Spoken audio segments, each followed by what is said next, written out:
Exhibition के next जो दो संभागी हैं, विश्वामित्रा आलड़िया और विश्वास आलड़िया, वो अपरिहार्य कारणों से एग्जीबिशन के दौरान प्रेजेंट नहीं हो पाए हैं, लेकिन उनके जो मॉडल हैं वो स्कूल में आ गए हैं। तो इन मॉडल्स के बारे में एक्सप्लेन करेंगे, आपको कुछ समझाएंगे हमारे शंकर जी सर। सबसे पहले आप सभी को नेशनल डे जो अपना है उसकी हार्दिक बधाई एवं शुभकामनाएं।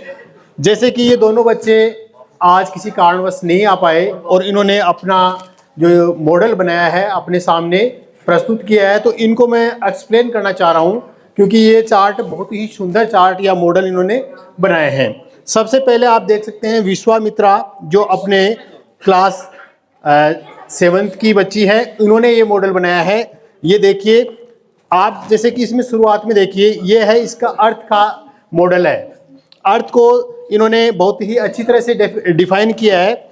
इसको इन्होंने 3 लेयर्स इसमें काट करके बताया है कि ऊपरी जो परत है क्रस्ट है, बीचला जो भाग है बीच का वो मेंटल है और अंदर का कोर है। यानी पृथ्वी को 3 भागों में बांट करके इन्होंने समझाने का प्रयास किया है और जिसमें ये सारी चीज़ें बताई गई है, अलग अलग कलर में इन्होंने डिफाइन किया है। इसके बाद में आप देखेंगे कि इसके चारों ओर जो एटमॉस्फेयर है उसको इन्होंने बताने का प्रयास किया है, जिनमें इन्होंने डिस्टेंस के माध्यम से भी बताया है और कौन कौन सी लेयर है और उन लेयर में कौन कौन सी एक्टिविटीज़ हो सकती है वो चीज़ें भी इन्होंने डिफाइन करने का प्रयास किया है।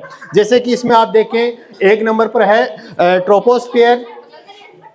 ट्रोपोस्फेयर जो बताया गया है। इसमें जैसे अपने क्लाउड्स वगैरह बनते हैं उसको इन्होंने प्रदर्शित किया है, जो कि अपनी पृथ्वी से लेकर के यानी 20 किलोमीटर की जो दूरी है वहाँ तक इन्होंने इसको बताया है।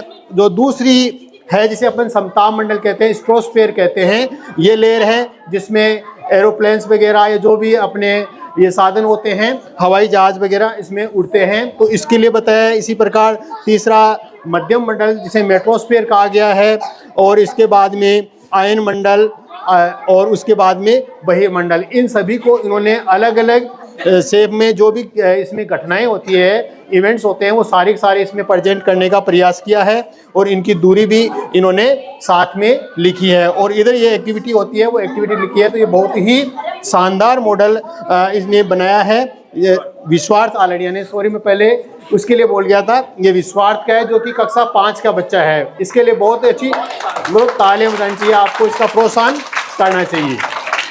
इसके बाद में चलते हैं अपन विश्वामित्रा आलड़िया जो कक्षा 7 की बच्ची है। इन्होंने भी बहुत ही सुंदर मॉडल बनाया है जिसमें फोटोसिंथेसिस और इसका समझाने का प्रयास किया है कि पृथ्वी के अंदर जो प्लांट्स होते हैं उनकी रूट्स किस प्रकार कार्य करती है, कहाँ पर इसमें वाटर होता है और कौन कौन सी सॉइल है या मिनरल्स होते हैं वो किस प्रकार पौधे ग्रहण करते हैं, ये समझाने का प्रयास किया है। और ऊपर का हिस्सा है इसमें ये पेड़ बना करके या पेड़ की जो पत्तियां हैं सन से क्या प्राप्त करती है या नाइट में को ऑक्सीजन लेती है और छोड़ती है, ये सारी चीज़ें इसमें इन्होंने बताने का प्रयास किया है। बहुत ही सुंदर मॉडल इन्होंने बनाया, तो विश्वामित्रा के लिए भी जोरदार तालियां होनी चाहिए। इसी प्रकार और बच्चों ने भी शानदार मॉडल बनाए हैं। इन सभी बच्चों को बहुत बहुत धन्यवाद।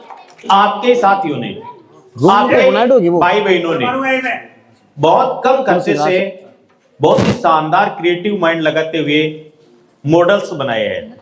ये आपके क्रिएटिव माइंड की विशेषता है कि आप क्या बना सकते हो।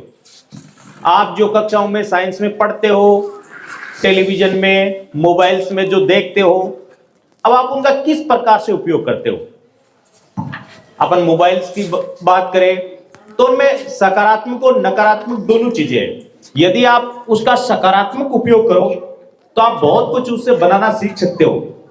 और जो वैज्ञानिक बनते हैं तो ऐसा नहीं है कि वो सीधे ही वैज्ञानिक बन जाते हैं, वो शुरुआत से उनमें सकारात्मक कार्य करने की सोच होती है, कुछ नया बनाने की होती है। और उसी नया बनाने के दौरान आपने देखा कि आपके साथी छात्र छात्राओं ने कितनी मेहनत से बहुत ही शानदार मॉडल्स बनाए हैं। आप भी इनसे शिक्षा ले सकते हो। इनके लिए बहुत बहुत धन्यवाद।